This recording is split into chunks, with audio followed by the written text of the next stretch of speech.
Yes, my dad always got the car out, and you better be ready to go to church. I had a sister that always dated late, and she just dragged out there, but she made it, and we all got to church, and my dad was superintendent of the Sunday school, and he'd say a prayer, and then everybody'd go to their classes.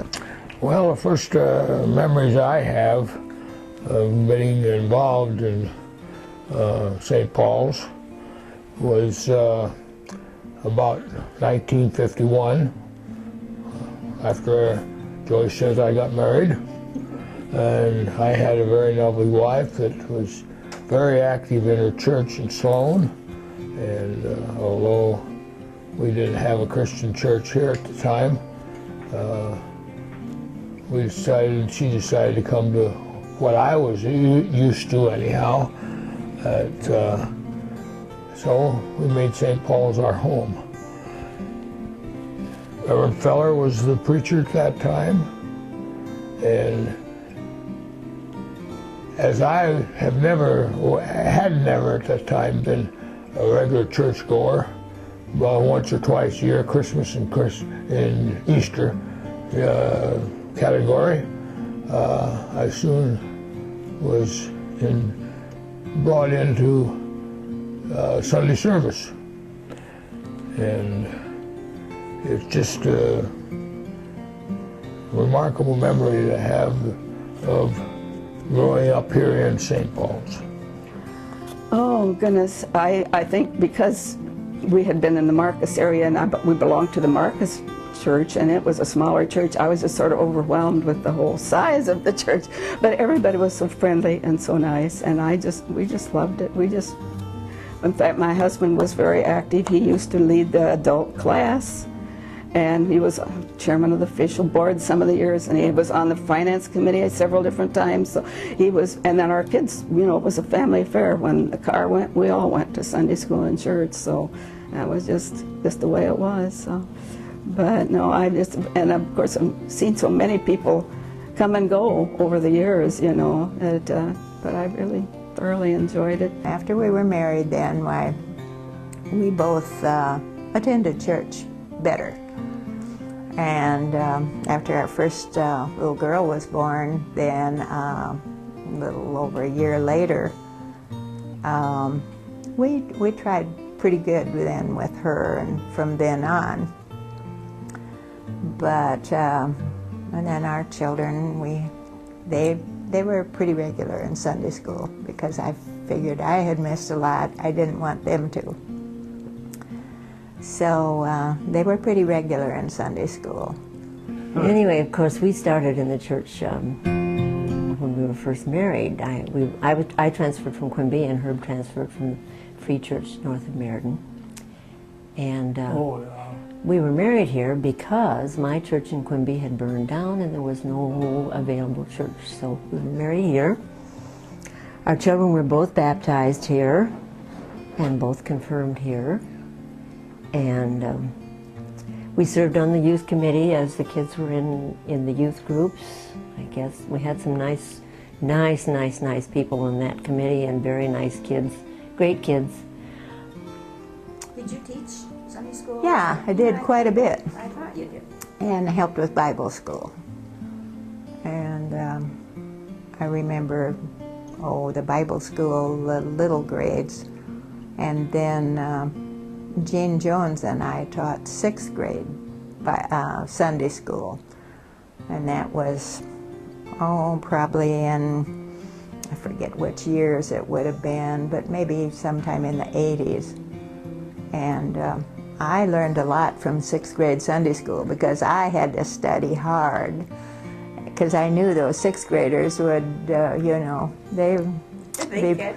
they'd be pretty sharp. And so I did study hard, and I learned a lot when I taught Sunday school, the 6th grade. Oh, I taught 4th grade at one time, and that was interesting. And then in the summertime, I worked with a little, what do you call it? That come to Bible school. And that was very interesting, because they told me all about their folks and things, which they should have been telling. And I said, I don't think you're supposed to tell that. Oh, yes, they say. And anyway, I enjoyed that a lot. And I just enjoyed going to church. And Ray did too. He belonged to the Church of Christ. And then when he came back, see, he was in the Army, and then when he came back, he said, I already had the baby baptized. And he said, well, I might as well join that church then. And I said, well, it'd be nice if you would. And so he did. And then we had another little gal. So we had 2 children, which was nice. And, well, I don't know, that church has always been good to me. And I just really loved it. And I enjoyed Bible study. That was so much fun, because those little kids would just tell stories that they shouldn't be telling. My mom and dad got in a fight last night, and I said, well, so what? Well, they shouldn't have, they said. That just happens. Oh, they were so cute. When we were first married, the ladies wore hats and very gloves, and I remember some of the older ladies at that time, you know, wouldn't think of coming without gloves and hats, and it's so nice now to be more relaxed and more, I think people are just themselves more, and we're a friendlier congregation, I think, and enjoy each other more. We had an active men's group. That was another thing on Reverend Feller. Remember that? We used to have pancake suppers. And the men's group, of course, had done all the work and everything. And we'd be just getting started, getting everything warmed up.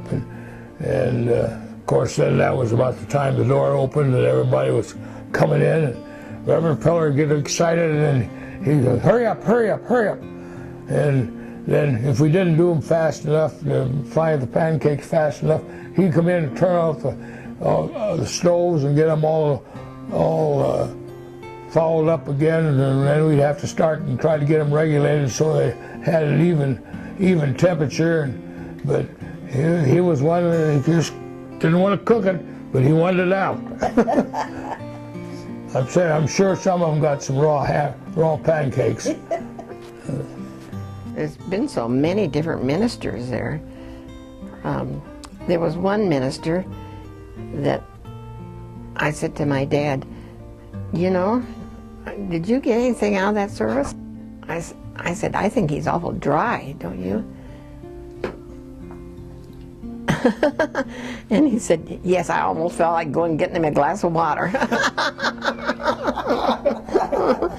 You know, because my dad was so good-natured, he just, you know, but he just, we had, well, you remember Reverend Farnham, don't you? And also Schultz and Feller and all those, too. We had a lot of different ministers. And it was just my thing to always go to church. But going ahead on Reverend Schultz, I had a situation where I had some eye problems and ended up in the hospital over New Year's. And as I recall, on New Year's Eve, it was about 28 below zero. There was a knock in my hospital room. In come Victor and his wife. Oh, for heaven's sake. 28 degrees below zero, and he was out running around coming to see me. I thought, I don't know what we got for a preacher, but he doesn't realize it's cold out. One of the nicest memories I ever had of a minister was Reverend Schultz, when he was an extreme, you know, they always said he honestly would beat the people to the hospital. He was so great about always being there when you needed him. And we had an experience of that when Herb had a concussion, and my goodness, late at night in Sioux City. And here came Ruth and Reverend Schultz. And it was a very nice memory. He was a wonderful, wonderful person. When I was in the hospital, He appeared that night very late. Oh, it's just hard to even put in, you know, I would, in fact, it isn't Sunday if I don't come to church and Sunday school. I just, you know, if there are things that come up that I have to be gone, it just doesn't seem quite right, you know, so it's just, but like I say, and knowing all of the people and all the ones that have been so active here over the years, because this church has really done a lot for the community, I'm sure, for a lot of people's lives, and I'm sure there have been many people that have been changed in a great way through this church and the different ministers. Oh, it's meant everything to me. That I just pray for that church every night. I do. I pray for you and I pray for the church, because it's just been my home, you know. Yep, I was brought up there and baptized there and everything, so yeah, but it's meant a lot to me.